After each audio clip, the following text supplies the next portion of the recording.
Hello, my name is Tier Welling, and please subscribe to this channel below and hit the bell next to the subscribe button because that'll give you notifications when I do new video updates and such. So, hello, my name is Tier Welling, and I was asked a question by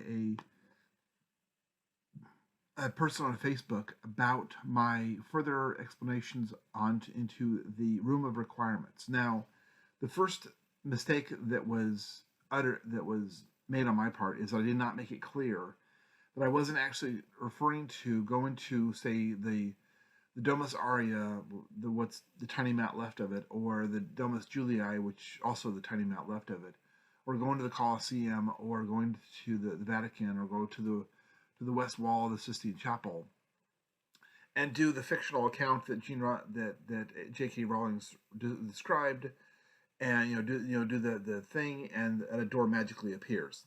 That is not what I was talking about. I thought I made the fictional aspect of that clear.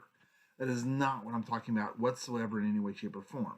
What I'm talking about is that in the fresco of the Sistine Chapel, in the west wall, the fresco itself, in the paint, what the story the paint is describing is the concept, the metaphoric, symbolic concept of the room of requirements. There's no real door, sort of. There is a fictionalized door built into a different story that was written about 8 years before, give or take 6 years before that painting was started.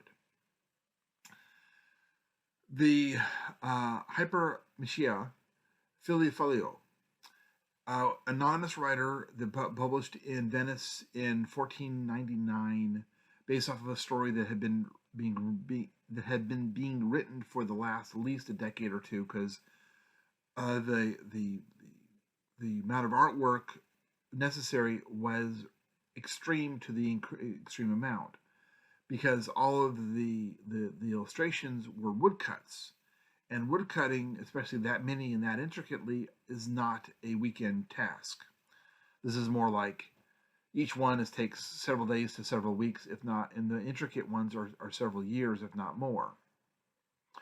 Intricate wood carving stuff, and there's 100 of them, 150 of them, so the wood carvings alone were a year or two in the making. So, what I'm talking about is that book illustrates a journey from, well, it's actually a couple different stories put together, and each of these stories is its own individual room of requirements. Inside the room of requirement is the concept of this story. The room of requirement is not is not technically speaking a real thing. The room of requirements is the hidden information of each one of these things, these concepts, these collections of buildings, and the stories that were created in the Middle Ages, specifically in the late specifically Dante and what Virgil did, and the Trojan War, and the painting of the pit of hell. It was based off of Dante's work. That was the painting was done like 150, 170 years. The Dante was in the late 12s, early 13s. Leo was born in 1453, 1452. I think it was 53. And the painting was done at the same time that Leo was finishing his apprenticeship there, although that's laughable at best. He was already a master painter before he entered the school.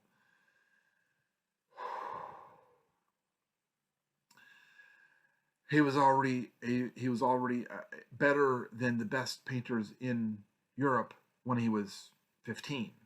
So he was a legend of legends of legends. The best of the best of the best. Well, he's better than them. This is kind of like talking about Eddie Rickenbacker type situation. He was a 6-time ace, 7, 8, 9-time ace. Ace means that you've shut down 5, and he shut down like 70. So it's a pretty heavy duty. He the being a 3 or 4 or 5-time ace is a big deal. He's a 6 or 7 or 8-time ace. That's a monstrously big deal. He's better than all of them put together. Then he's better than several. Eddie Rickenbacker was several that better than 4 or 5 other aces put together. He was better than they were. So you have your standing to the east of the Arch of Titus, which used to be called the Arch of Claudius, and you walk toward Psalm 23. Walk in the shadow of death. Well, the Coliseum, the sun comes up in the east, and that road you're literally walking down the shadow of death, because this is the Coliseum, a building that was built for the specific purpose of mass murdering and serial killing as many people as the Roman Empire could achieve in short bursts of time, and still have enough citizens left over to be able to work and to do other things and to buy products and have the whole economic concept work, and the slaves to produce the items that are sold, and so on and so forth.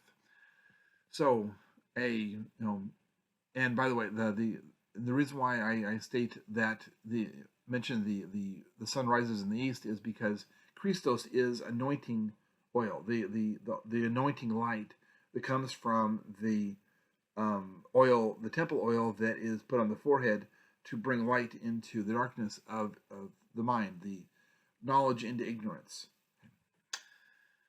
So you walk east from the Arch of Titus behind you, and you do the whole rigmarole thing that I've described in a couple other videos. Go into into the Temple of Venus, and then do those tasks, which Dante described as the path into hell. The path into hell is different than the path into the pit. The pit is the pathway is a bridge, is a long ago destroyed bridge between the Temple of Venus and the Colosseum. You then go do the pit of the Colosseum, and the pit and the mathematics of the Colosseum, and of the architecture of the Colosseum, and the mathematics of that painting are more than 60% done on the money. So that you then take another sky bridge, walk the catwalk of the buildings that are connecting them. You go to the Palace of Claudius, and that's the purgatory. That's the middle area between heaven and hell. Then you walk across that bridge or that collection of bridges, 2 or 3, from the Palace of Claudius to the Domus Julii, and that's heaven. And then you walk back across the bridge between the Domus. That bridge is easy to prove. There's lots and lots of paintings of those bridges and those catwalks between the Domus Julii and the Temple of Venus. And then you exit the Temple of Venus through the same staircase you climbed up, the spiral staircase, and then you walk west toward the Arch of Titus, which is where the hypermachia story takes over from there. And you then, as soon as you enter the event horizon of the east side of the Arch of Titus, which used to be called the Arch of Claudius, you then are transported into a dream state, and then you go. The dream state is a dead straight line from there to the west wall of the Sistine Chapel, which is fictionally where that actual doorway occurs in fictional form. In a layers of fictional form, Ennius, Dante, the hypermachia, Philo, and then you get to the fictional aspects of what's painted on the west wall, which mathematically, if you take a really strong look at the west wall of the Sistine Chapel, the west wall fresco, you're looking at the east. Basically, you're looking through that the Archititus. Within reason, you're looking through the Archititus, looking west, looking east. You're facing west when the story begins, and you go through there. You drop into a dream state, dreamland, and then you excuse me, drop into a dreamland or a warp or this is also a fairly new discovery on my end of the whole the pyramids and the causeways. The causeways end, and then there's a quantum field, a quantum area, between the end of that specific causeway and the site that it bisects. For the Bet Pyramid, that the quantum area, the warp, the Einstein-Rosen bridge between the end of the causeway, the temple that's at the end of the causeway, and the entrance temple to where King Solomon's temple used to be, where the Temple Mount is now. And that location has at least 2 stories of this exact thing, where people quantumed to another place, to another dimension, to heaven. It's said that Jesus and Muhammad both left for in that direction. So this is not outside the realm of realistic to. It didn't come from just me. I'm using these references to say there's consistency in the fictional patterns here, or whatever you want to call it. Scientists want to call it fictional unless it is laboratory testable. Religious folk want to say, well, that did happen. Well, this religion says X happened. This religion says Y happened. The point is that there's a consistency in the variable descriptions. That's the point. Not anything is or is not fictional. It's the same variable that's the important part. The same variable in one of the instances is a fiction. The other 2 variables are theocracy, which needs to be dealt with in another time on another type of these subjects. So you have a quantum thing between the event horizon of the east side of the Archititus. You go in a straight line through the Forum, the Capitoline Hill, across the Field of Mars, across the river Tiber, through the road that leads to the St. Peter's Square. You go through St. Peter's Square and then off to the side, through the side of it, to be able to then go through that part, and then through the side of the north side of the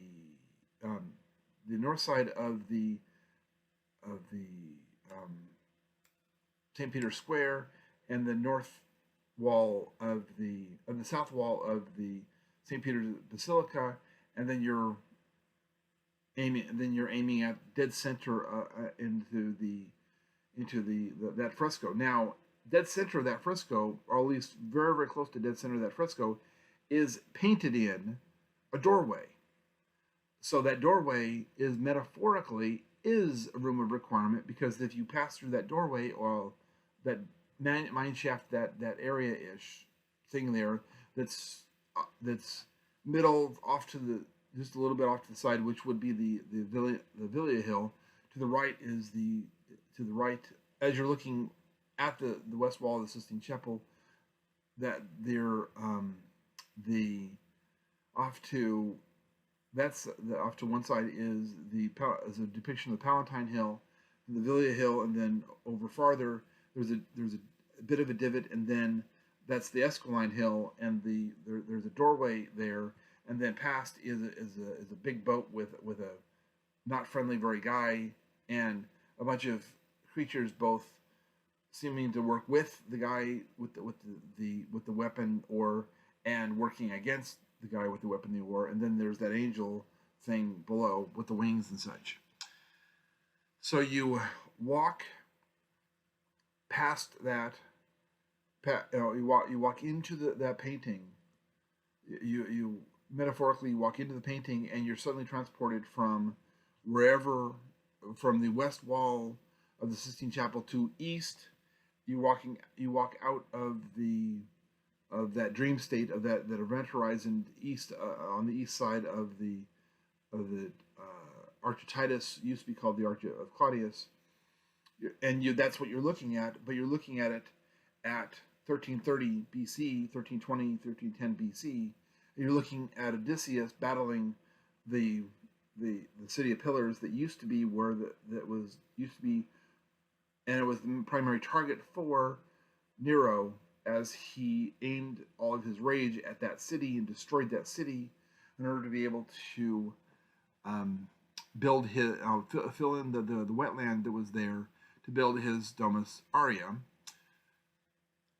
The reason why I keep saying the room of requirement is because there's so much information on that specific location. That you had a city of pillars, you had the Domus Aurea, and you now have the Coliseum. And the Coliseum is a place of human ritual, both ritual and real serial killing and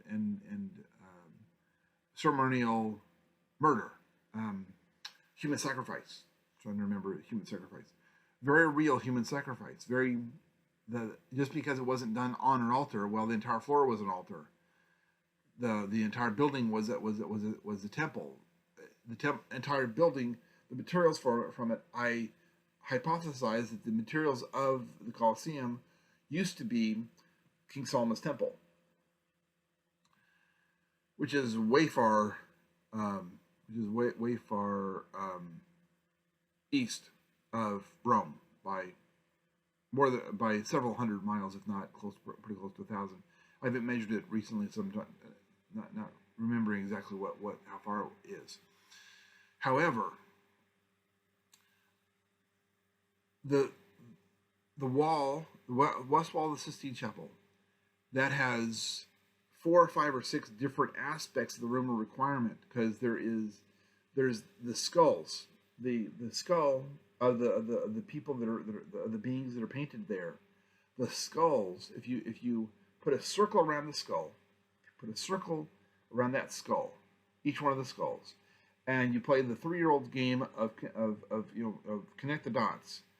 You're going to create the characters of Hebrew from those connected dots, and some of the characters are there in multitude of repeat patterns, and some of the characters are only there a couple times, but all the characters are still there at least once. So there's language written into the skulls in the connect the dots game.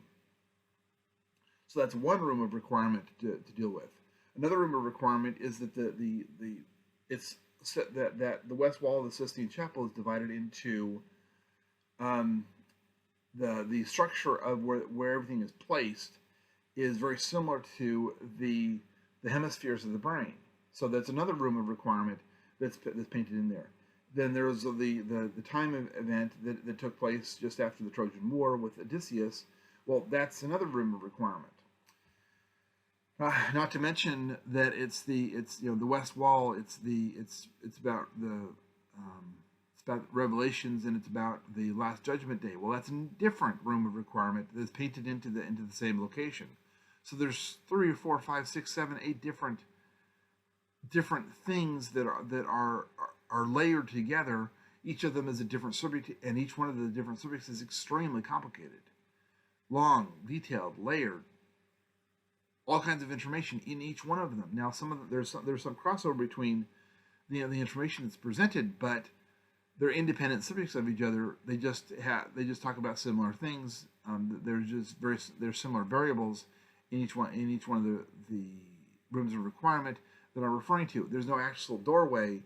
There's a painted doorway, and that talks about it. And that talks about various sort of different other stories. Also, that doorway could be a representation of Aeneas's journey to hell to achieve a goal, and then Hercules brought him back out. So the Dante story and Freemasonry is the Temple of Venus, Temple of city of pillars, which was destroyed to be able to make the Domus Aurea, which was destroyed to be able to remake the Coliseum. Each one of those are separate rooms of requirement that are very detailed, very complicated, very, very, very intense stories that are happening on top of each other. They're layers and layers and layers of information, all collected together in very, very heavy duty detailed amounts. Oh, shout out to my friend in Oklahoma who several hours ago helped me to finalize bits and pieces of the aspects of this specific video. This person did a tremendous amount of work over the last several days to make this video possible. So, thank you.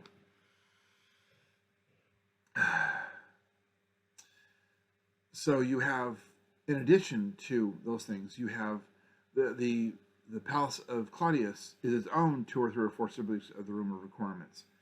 The Domus Julii is hundreds, if not thousands, of different rooms of requirement.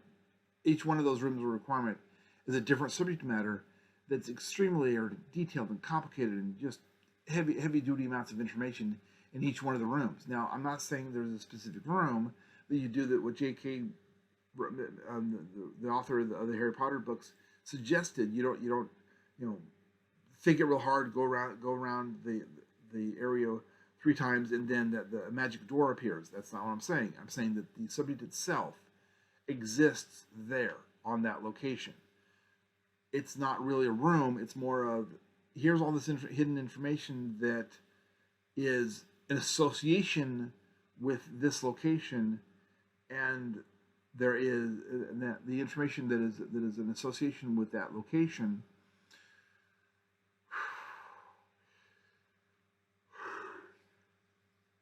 can be defined as a gym or a room of requirement or a speakeasy, for lack of a better description. There's all kinds of stuff going on, but very, very few people know about it for various assorted reasons. One of which was the Dark Ages, when the powers that be were not happy at all about any kind of education that threatened their power, because knowledge is power, and this stuff is very, very, very powerful information that could threaten their power base. So therefore, this information was not allowed. Another aspect of layers and layers of information of the Dark Ages room of requirements. So it's not actually a physical room. It's the hidden information associated with each of these locations, each of these sites, each of these compounds of buildings is very, very detailed, very complicated, and significantly lots and lots of hidden information, which is the reason why I call it room of requirement, because the information is hidden, but if you need it, you can gain access to it. All you have to do is remove the junk and pay attention to the evidence correctly. So you go through the fictionalized in that anonymous book published in 1499. You go through there, you transport it to where you entered, and you're then looking at Odysseus doing in his battle. Well, Odysseus finishes those battles, gets off of his boat, travels the half a mile to the trader's post, where he is then, which is only a little over a dozen feet from the entrance to the former entrance to the Temple of Concord. The Temple of Concord, of course, one of the priests were called OPLE. Well, if you add no idea what the language was back then, the Romans did their best to destroy Latin and Etruscan and any Italic and Etruscan and any other languages that threatened their power base after they invented Latin, which did not happen for several decades. So whatever the languages of Rome originally, other than Gaelic, is a great big huge, we don't have any idea. We have guesses that some used linear A, linear B, some used various assorted of cuneiform languages, including Ugaritic. Uh, Semitic is not realistic because it had been dead for about 1,000 years by then, a little over 1,000 years. But Akkadian is possible. Egyptian is also highly likely. Various and assorted. Hebrew was possible, but Hebrew wouldn't actually form until a structuralized language for another 200 years in the Middle East, which is not exactly close. I mean, it's not far, but it's not close, depending on what type of transportation you're using. If you're using feet, it's a very, very far away. If you're using a boat, it's mediumly far away. If you're using a horse, it's several months' journey. By boat, I mean without a compass, which means you can't sail outside the side of land. So so there's lots going on here, and I kind of lost my place. I lost what I was thinking about. So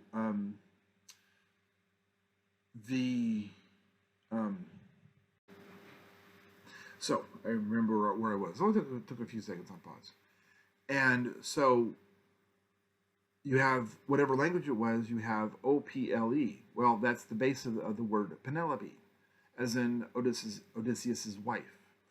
So that linguistically ties Odysseus and his wife to the clergy of the Temple of Concord, which is directly next to, in front of, behind of, within the exact same vicinity of the Trader's Post, which was renamed after 220 AD to the Roman Umbilicus. But before that, it was called the Trader's Post, which is where all traders to the Roman Empire were brought and almost exclusively executed there, unless they were Jews, and they were marched to the Vatican Hill, which used to be called the Rock of Mars, and dispatched there, or tortured a while, then taken down, and then taken into the temple to the west side, which is where the St. Peter's Basilica Dome is in the present. They were taken into that temple and then dispatched, and then that was 1A, Memento Mori Ceremony Part 1A. They were dispatched. 1B was that either a clergy or the soldier, politician, general, warrior, what have you, would then either the clergy or then it would then be with someone, and that being with someone would then transfer the dispatched person's soul from to the other side to stand in place of the commander, the politician, the soldier, the general, whatever, to stand in their. So in video game terminology, during this Memento Mori ceremony was adding an extra life to you. So when you win the battle, you felt you assumed you got the idea that you were immortal. All you had to do was make sure you praised Janus enough for the soul transference and the situation to keep you immortal, so that you would go into battle fearless. So Odysseus went into battle, and he was challenged, and he won the bow test by, obviously, it's described fairly well. Caesar, that same bow test, unknown how many bow tests he had passed beforehand, or if he had passed the bow test at all, but he failed that one. Now, why he failed that one is an excessively good question. Either he let his opponents shoot him and kill him, or because he was in failing health, or something to that effect, or he didn't, and he arrived in a bow test not knowing he was in a bow test, and he looked around for a bow or a weapon, and none were had, and his enemies ambushed him, and then whitewashed the entire thing. Actually, there's been several whitewashes there's no original documentation of that. So the documentation is a copy of a copy of a copy of a copy of a copy. So we have no idea what actually realistically happened. Then we have copies of copies of copies of copies of copies of copies. 500 years later, we have some original documentation, or 300 years later, we have some original documentation, but nothing from the actual time, and it's also not in the same language, because Latin 3 and Latin 4 and Latin 5 are different languages, and they don't operate the same.